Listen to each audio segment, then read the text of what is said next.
Hi, my name is Brian, and this is Shane, and we are the Popcast.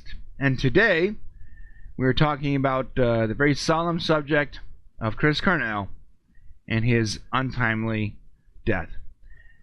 Shane? Yeah, we were saddened to learn that Chris Cornell, at the age of 52, committed suicide in Detroit after following a concert with Soundgarden. People who followed the early 90s grunge era knows Chris Cornell as the lead singer of Soundgarden and one of the greatest voices of his generation, a lot of people would say. He went on to do not only Soundgarden and famous songs like Black Old Sun and Spoon Man, but he also went on to form Temple of the Dog with members of Pearl Jam. And then also he was a writer and singer for Audioslave before coming back to Soundgarden. It's always sad when you lose somebody that you respected and that you thought was had a lot of talent. That happens a lot. It's hard enough when they're older and they die of natural causes or whatever, but it's really hard when something like this happens where they die unexpectedly, and especially when it's a suicide. Right. People grasp to try to understand why someone would do this, what would go through their mind, especially having such a wonderful and talented career. But that's oftentimes, no matter how much success you have, when you're chased by demons and chased by depression and different types of things, doesn't matter how much money you have or how special and wonderful you are.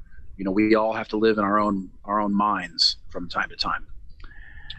Yeah. So no, I agree. So just to let everybody know, we're not. We turned off the advertising on this. There's no monetary thing going on. There's no sponsorship. This is just us honoring the death of an artist that we both loved very, very much. Yeah, for me particularly, and for people of an age where if the early 90s was a time when you were a young person, going through becoming an adult, like I was, this music era was special to me. And, I don't think I don't know if every generation has a moment where the music defines them to some degree. And you always hear this talked about the early 90s and the grunge era about the music defining a generation. And Chris Cornell was a part of that. You hear a lot about Nirvana and Pearl Jam, but there were other bands like Soundgarden and Chris Cornell and Alice in Chains and Stone Temple Pilots, and there were a lot of bands that actually contributed to that. And Chris Cornell was a leader. He was actually considered one of the best voices of his time. He's, I think, 12th in MTV's 22 Greatest Music Voices. He was rated 4th in heavy metal's all-time voices. Personally, for me, he's in my top 5 or 7 voices of all time. Of course, I've got Freddie Mercury and Robert Plant way up there, but Chris Cornell has always been, and I've talked about this, I don't even know if you remember, I've talked about Chris Cornell as being, just my favorite voice of the 90s. He really was a inspirational human being. And, but I thought this would be a great opportunity to talk about suicide a little bit and kind of what happens to people when they go through depression. It's reported that Chris Cornell was a depressed teenager. He was obviously a very deep person. If you listen to some of his lyrics and some of the stuff he wrote, you can tell that he probably spent a lot of time in his own mind. And I feel like people like that have this tendency to, when you start trailing the circle, the hole of despair into depression, that's a hole you can't climb out of sometimes. And, he was married, family. He'd been married twice. His family is completely shocked by what happened. It was completely unexpected. Nobody, not his bandmates, not his family members, nobody saw this coming. So people who are depressed, people who are inside their own mind, sometimes they hide that well. And that's often the most tragic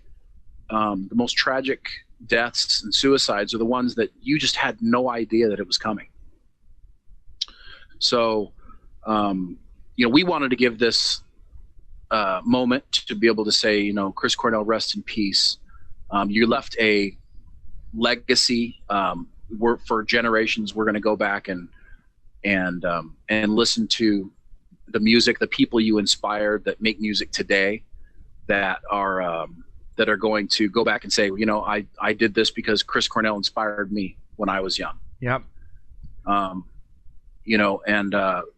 All we can say is, we're going to grasp for reasons why this happened. We're going to try to understand. And for anybody out there who struggles with their feelings and their emotions and not sure, what their point is in this world, make sure you reach out to somebody and get help if you're feeling depressed. It's never, it could be 15 minutes could be the difference in changing the way you feel at that moment to make you make a bad choice that affects the rest of your life. And it's not just you, it's your family members. It's the people who care about you. That's the real tragedy of this, is the people that love you. If you're feeling this way and you take your own life, they're the ones who are going to struggle and wonder why, they're the ones going to be hurt the rest of their lives. So take a moment, reach out to somebody. There's hotlines for suicide you can find really easy. Talk to somebody. So really sad to hear what happened to Chris Cornell.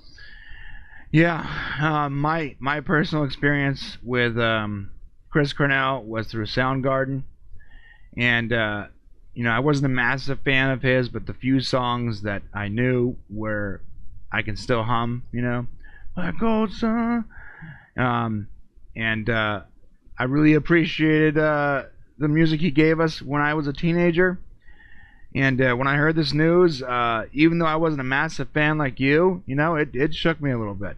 To know that someone with that level of fame and wealth can fall into the same depression that everybody falls into. So rest in peace, Chris. You'll be missed. Yeah, he will definitely be missed, and I hope that his life will be an inspiration to people, because it should be. And he was definitely an inspiration to my generation. And I'll leave us with one thought. I'd like to leave us with one thought. And hang my head, drown my fear, till you all just disappear. Chris Cornell, 1964 to 2017. Rest in peace.